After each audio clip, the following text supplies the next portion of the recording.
I got some bad news for a gentleman that currently plays for the Philadelphia 76ers. I got some bad news, man. I hate to inform this. And I went to Tennessee.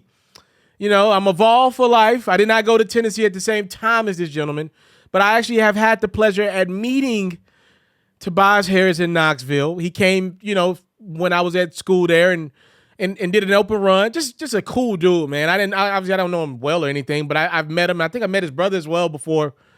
Tobias Harris, man, is he's been one of those guys that's like the CJ McCollum's all-star caliber, but never made it. Tobias has been on that clip for quite some time, and you know, man, I'm watching this new look Philadelphia 76ers team with James Harden running point, and they look great. They look great. I'm sorry. They look great. And I'm looking at this new big three in Philadelphia, and it's obviously Joel Embiid, and it's obviously James Harden, and it's obviously it's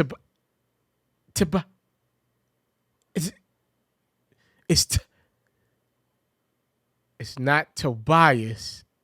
It's Tyrese Maxey. He is the guy. Young fella clearly plays off of Harden and Embiid a lot better than Tobias is. And I'm watching Harris, and he's trying to find himself. God bless him. He is trying to find a role on this new look Philadelphia team. And look, man, he's had chances, man. I mean, sheesh, man. I mean, he's had chances to establish his role and make himself untradeable, unmovable, a staple in Philly. He hasn't done that. Now, I'm not saying he's played bad. Now, I'm not saying that at all, because Tobias gets you bucket, 18, 19 points a game. But he ain't established himself as untouchable. And I'm looking at that cap hit next year. Tobias is expected to make about $37.8 million. And the year after that, he's about $38, $39 million. And I'm sorry, y'all. If I'm a Philadelphia 76er, with the emergence of Tyrese Maxey, how can I justify paying Tobias Harris that type of money as a fourth option? I just can't do it. I can't. Not that type of money. You know, I got Harden and Embiid locked up. Wherever we're going to go, it's going to be on the backs of them anyway.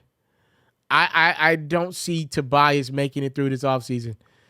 I don't even know how a championship would impact it, right? Like, even if the Sixers won a championship this year, I still don't know if they're going to keep him. You know, if you look at a guy like Tobias, I could easily see a bad team like the Oklahoma City Thunder taking on that money, similar to how they did with Kemba last year, or maybe even like the Portland Trailblazers. They're a team that could potentially take on a guy like Tobias via trade. That makes sense, actually. I just think unless Tobias literally pulls a Carlton from the Fresh Prince and pulls the ball out of Will's hand, and in all intents and purposes, the Will Smith here is James Harden. Like, literally, if you got to go down court and just grab the ball from Harden. Unless he's able to average 30 in this playoff run, he's probably going to find himself off that Sixers team this offseason. It sucks, but he's going to get his bag wherever he goes, but I don't think that bag is going to be in Pennsylvania next year. I think he's the odd man out in this new regime in Philadelphia.